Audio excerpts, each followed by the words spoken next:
All right, mga kababayan, mga kaibigan, mga katokis at mga kapots. Kamusta po kayong lahat? And once again, welcome po dito sa Simply Talkies Vlog. Tayo po ay magbibigay ng maiksing komento, opinion at reaksyon sa mga mainit na usaping pangpolitika sa ating bansa. And maraming salamat po sa lahat ng sumusuporta, tumatangkilik at sumusubaybay sa ating channel.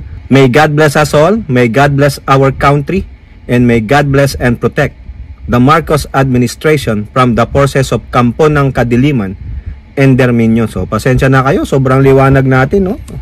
Ayan po, ganito po kainit sa amin. 100 degrees o 102 degree Fahrenheit, mga kababayan. O, ewan ko lang sa Celsius, paano na i-convert yan.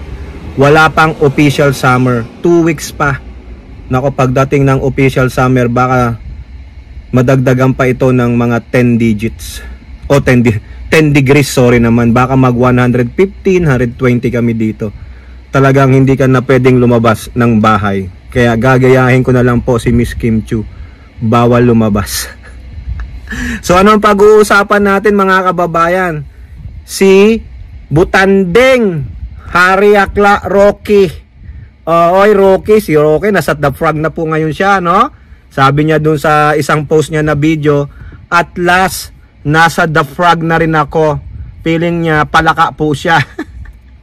Prague. Paano ba banggitin yan? Prague. Country na Prague. Ano ba yan? Germany ba yan?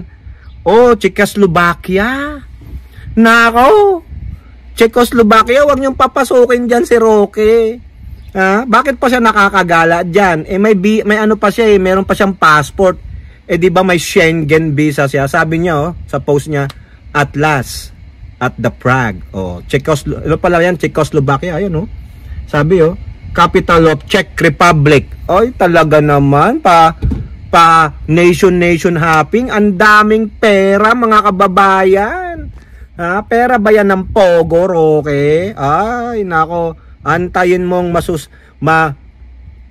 maano ang passport mo, hindi ka na makakapag-Prague, baka magiging tipaklong ka na lang. Netherlands, papayagan nyo bang magkaroon ng asylum yan? Panggulo yan sa inyo, panggulo, nang gugulo sa katahimikan ng inyong bayan at citizen. Eyesore po sila dyan, yung mga nagpro-protesta. May napanood nga akong video, mga kababayan, yung mga kababayan nating mga tanga at bobo dyan na kumakampi kay Digong, at nandoon yung sinungaling na taga LA nagsasayaw, maya pinuntahan sila ng pulis, pinagalitan sila. Sabi ko naman sa inyo, eyesore kayo dyan. Bakit hindi na lang kayo mag-antay ng final verdict kay Digong? Move on with your life, putragis kayong mga Pilipino dyan, mga walang hiya kayo. Talagang sinira nyo ang imahe ng mga Pilipino, na ang mga Pilipino, sabi nga ni Robin, matitino pag nasa ibang bansa pero panggulo. Nakakahiya, mga kababayan, no? Bakit si Roque pag-uusapan natin ay napakaganda, mga makababayan? Yung isa, batikos sa House of Representatives at kay Pangulong Marcos. Yung isa naman, batikos sa kapwa nila, didishit. Alam ko, mga kababayan, didisit to yung inaalipusta niya, yung binabatikos niya, yung nirarant niya, mga kababayan. Ay, teka lang. Eto, sino ba to?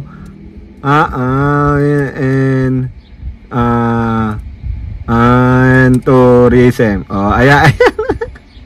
Alam ko, maka Duterte tong animal na to maka Duterte tayo. Sila na naman, mga kababayan, nagkakagatan. Naalalo yung mga vloggers nila, nag-aaway dahil sa pera. Ito naman si Harry Roque, pumatol sa isang DDS vlogger. Ano ba yung sinabi nung DDS vlogger mamaya? Ngayon, unahin natin muna yung batikos niya sa House of Representatives, mga kababayan. Diyan po sa balita ng bilyonaryo. Yan. Pasensya na, medyo maliwanag tayo. Sabi po dyan, Harry Roque on VP Sara's impeachment, House of Crocs was swimming in cash. O, ha? Yun daw, House of Representatives naliligo sa kwarta. So, ang ano niya, insinuation niya, kaya daw naliligo sa kwarta itong House of Representatives dahil sa impeachment case na isinumite ng House of Representatives sa Senado. Tandaan ninyo, impeach na. Impeach na po sa House of Representatives itong inyong tukmol na VP Sara Duterte. Dahil daw kay Martin at kay Pangulong Marcos bumaha ng pera. Ibig sabihin nanuhol ang dalawang ito sa mga pumirma sa impeachment ni tukmol Sara Duterte. Oh, ang sabi niya dito, ito sabi ni Roque, in a fiery Facebook post, June 7, former presidential spokesperson Harry Akla Roque lambasted the impeachment process against tukmol Sara Duterte, branding it politically motivated maneuver. Ayun, politically motivated maneuver orchestrated by Martin Romualdez Black, mga kasamahan daw ni Martin. Okay? The former Duterte spokes revisited the timeline, reminding the public that the articles of impeachment were received by the Congress February 5. O yan. Quote, even VP Sara is eager with the looming impeachment trial, calling it a bloodbath. He wrote, noting that the Vice President herself signaled willingness to face the proceeding. Eh, yun naman pala, Roque. Bakit hindi mo pagpayuhan ang tukmol mong VP Presidente na sabihin na kay Bato itigil na yung impaktong resolusyon? Kay Escudero, ha? Tama na ang pagmamaldita, tama na ang pagpiplex ng kilay. I-open mo na ang impeachment court. Oh, nabubulol na ako dito, mga kababayan, ha? Roque accused House members of bribery. Ayun. Nambibintang na, ha? Asserting that lawmakers who signed the impeachment complaint did so out for fear of losing funding for local projects and social aid. Quote, the House of Crocs was swimming in cash. The impeachment was a product of bribery. Patay, nag-akusa. Delikado to, libel ito. Hoy, mga congressman, kayong 200 something na pumirma dyan, Sandro Marcos, isa ka pa dyan pumirma. Oh, nabayaran ka pala. Ayun ang sabi ni Roque. Ha? Dahil natatakot kang mawalan ka ng pondo at social aid. O, may kasama pang bayad. Ha? Tinreten pala kayo ni Martin Romualdez. Bakit di kayo magsalita? Yan ang sabi ni Roque. Ha? He added that this showed the movement was not only truly about good governance, but about removing a political threat. O, sabi niya dito, isa pa daw yan, aside sa bribery, kasi gusto ng Romualdez Marcos na tanggalin si Pusit para hindi po ito makatakbo sa 2028. Kasi threat po si Tukmol, VP Sara Duterte sa kanila. Dahil alam nila mananalo at mananalo daw ang Tukmol ninyong Vice Presidente. Ay, ganun pala, ang galing naman pala. Ha? Sabi niya dito, the political winds have now shifted. The Philippines is still Duterte country and it will remain so for long time. Ay talaga? Uy, Duterte country pala ang Pilipinas. Ibig sabihin, mamamatay tao ang mga Pilipino. Mga kurakot ang mga Pilipino. Mga mandarambong ang mga Pilipino. Mga yot-yot man ang mga Pilipino at Pilipina. Mga manyakol. Mga sinungaling tulad ni Kibuloy. Ganun pala, Duterte country. Pag-aari pala ng Duterte ang Pilipinas, kaya naman pala mga kababayan. Oo, kanila pala yun. Sila pala ang may-hari, sila pala ang may-ari ng Pilipinas, mga kababayan. Ay, nako, Roque. Isa kang malaking sip-sip. Isa kang malaking tubol. Tubol na nga, malaki pa. Nako, yari ka, Roque. Wala kang ebidensya dito ng bribery. Ha? Saka yung tukmol mong Vice Presidente, may mga ebidensya ng katiwalian. Ano ang ginawa ng tukmol mong Vice Presidente? Nagmalaki, nagmaldita, o ayan na pala niya. Akala niya mababraso niya ang mga may hawak ng power of the purse. Masyado kayong makakapal ang muka. Masyado kayong mga entitled. Kaya ikaw, Harry Roque, no? Oo, kalayaan mo magsalita, no? Pero lumalagpas ka na. Oo, wala kang ebidensya. Kung may ebidensya ka, dapat patakbuhin mo na sa Sandigan Bayan o sa korte para maidemanda na itong mga congressman, si Martin at si Pangulong Bongbong Marcos ng bribery. At takot na takot pala yung dalawa, nanginginig ang kanilang tumbong dahil daw Duterte country naman pala ang Pilipinas. Ay, ganon. Kaya pala lumalango tayo sa droga. Tingnan nyo, may nahuli pang ilang sako ng droga o pinagbabawal na gamot dyan sa baybayin ng Pangasinan ang mga mangingisda natin. Ganon naman pala, Roque, Duterte country, ha? Para patuloy ang pagsinghot ni Baste at ni Wake and Bake. Patuloy ang pag-aarkila ng mga bugaw ni Pulong at mananaksak. Patuloy ang pambabarubal ni Sara Tokmol Duterte. Oy, ewan ko mga kababayan. O now, punta naman tayo dito sa pakikipag-away niya sa kapwa nila vlogger. Itong video na po ito ay isang pagsoplak ni Harry Roque sa isang DDS vlogger na ang sabi dito ng Abante News Online ay nagngangalang Alvin and Tourism Vlog. Sa YouTube, ang pangalan ng kanyang channel ay Alvin and Tourism. Makita nyo puro coverage sa mga Duterte. However, nagagalit po si Aklang Roquita dahil sa sinabi ng vlogger na ito. O tingnan ninyo, sila nag-aaway. Sila kino-call out na ng mga vlogger nila. Bakit? O ito po, tandaan ninyo, ano po yung sinabi ng vlogger nila. Ito po, panoorin nyo, courtesy of Abante News Online through Harry Roque. Face whatever video, credit kay Pugitang Harry Roque. Alam ko mga bata kayo, nais nyong sumikat. At in fact, aminado naman kayo, sumikat kayo dahil kay Tatay Digong at sa pagiging vloggers. Pero dapat maintindihan nyo kung gaano ka-importante itong malayang pananalita dahil vloggers kayo. Para sabihin yung napaka-petty, yung pagsusupil sa karapatan ng malayang pananalita, wala kayong karapatan mag-vlog. Kung kayo hindi nyo naiintindihan kung bakit importante na makapag-vlog ka. Kaya ka nakakapag-vlog dahil may teknolohiya na ikaw nagbibigay ng inputs sa merkado ng malayang idea.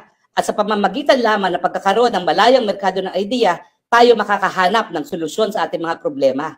Kaya nga, ang sabi ng Korte Suprema, gobyerno, kahit anong gawain gobyerno, hindi lang sa pagsusupil, kung hindi mga bagay-bagay na makakatakot sa mga taong bayan na panindigan ang karapatan ng malayang pananalita ay ipinagbabawal ng saligang batas. So bagamat ikaw ay bata, Mr. Vlogger, hindi excuse yan na hindi mo naintindihan na napaka-importante ng kalayaan ng malayang pananalita at hindi dapat sinusupil. So hindi po yan petty. Yan po ay seryosong bagay. Yan ang pagkakamali. Tayin nyo na lang ako kaysa ako yung magpapasupil sa inyo. Seryoso ko. Barilin nyo na lang ako. Hindi ako magpapasupil. Mas importante sa akin yung makapagsalita. Hindi ako magpapasupil kahit kailan. At kung hindi mo matanggap yan, talagang tuloy ang away. Hindi dahil ito'y petty, kung hindi dahil ito'y nakabase sa prinsipyo at sa kalayaan na kinikilala sa buong daigdig. Ikaw siguro ang petty. Dahil ang buong daigdig, kinakilala ang importansya ng karapatan nito sa International Covenant on Civil and Political Rights, sa European Convention on Human Rights, sa Bill of Rights ng Pilipinas. And yet, tatawagin mong petty? Mag-isip-isip. Ayan po. Tuloy daw ang laban. Tuloy ang laban nila, yung away nila nung vlogger. Bakit nga naman sinabihan mong petty? Kasi nga, yung petty, ano ibig sabihin ng petty? Pangit. Kasi hindi pretty. Diba? It rhymes. Petty is not pretty. Tanggalin mo yung R sa pretty. Di petty. Galit na galit si Akla. Kasi yung vlogger nila, yung pangalang Alvin and Tourism, kung titignan nyo yung YouTube channel, puro mga Duterte yon. Talagang sumikat siguro siya. Sabi nga ni Harry Roque, bata ka pa. Siguro nagkomento tong vlogger na ito na yung ginagawa nila Harry Roque na pasayaw-sayaw, Ha? Yung siguro pasakay-sakay siya dun sa kanyang ano, nakita niyo yung mga video na yon. Si Harry Roque ninakawan daw ng bike. Kaya nanghiram na lang siya nung yung cart na pangbata, sakay-sakay siya dun. Eh yung Maharlika pasayaw-sayaw. Oh, eh, siguro sabi nung vlogger, napaka-petty naman yan. Ibig sabihin ng petty, hindi mo pa niliwanag, Roque. Unimportant. Hindi mahalaga yung ginagawa ninyo na ano, panloloko lang kasi sa taong bayan. Baka naman nagising na yun. Nagising na po siyang DDS vlogger, sabi niya. Tangina, niloloko yata kami nitong mga to. Napaka-petty naman. Napaka-unimportant naman yung ginagawa nyo. Nanggugulo lang kayo dyan. Wala naman nangyayari. Bakit? Nailabas yun na ba si Digong? Wala. May sumama ba sa inyong mga international human rights? Wala. Oh. Kaya siguro, yung vlogger na yun, mukha sabi niya, mali yata ako na napuntahan. Kaya galit na galit si Roque. Sabi ni Roque, oh, tigiin nyo na lang ako. Oh, ibeng-beng nyo na lang ako. Ibeng-beng. Oh, baka naman masanksyon na naman ako ni YouTube eh. Oh, ibeng-beng nyo na. Bakit naman bebeng-beng? Sayang yung bele sa'yo. Sayang yung bele. Oh. Galit na galit si Akla sa sarili nilang vlogger. Napikon. Di sana hindi mo na lang nirant yan. Sana, kinausap mo na lang kung matino kang tao, professional ka, ha? At ikaw ang leader, kinausap mo na lang yung bata. Alam mo namang siguro, immature pa yan, o pagod na rin lang, may pinagdadaanan. Kinausap mo na lang, hindi yung sasabihin mo na irarant mo siya dyan, even doon na nagrant siya doon sa ano niya, wag na. Ikaw na sanang umintindi, hindi pinatulan mo talagang petty ka nga. Petty ka, hindi ka pretty. Di ba? Tanggalin, pretty, petty. Tanggalin nyo yung R. Di petty. Roque, you are such a petty. You are such a loser. Pinatulan mo yon. Baka naman nagsasabi na ng katotohanan yung vlogger nyo. Walang ya kayo nag-aaway, kayo nagkakagatan. Kaya pala ang gulo ninyo. Paano kayo paniniwalaan, di ba? O kayo po, ano pong masasabi ninyo? Comment down below and don't forget to like and share. Hope to see you on next videos. Bye-bye. God bless.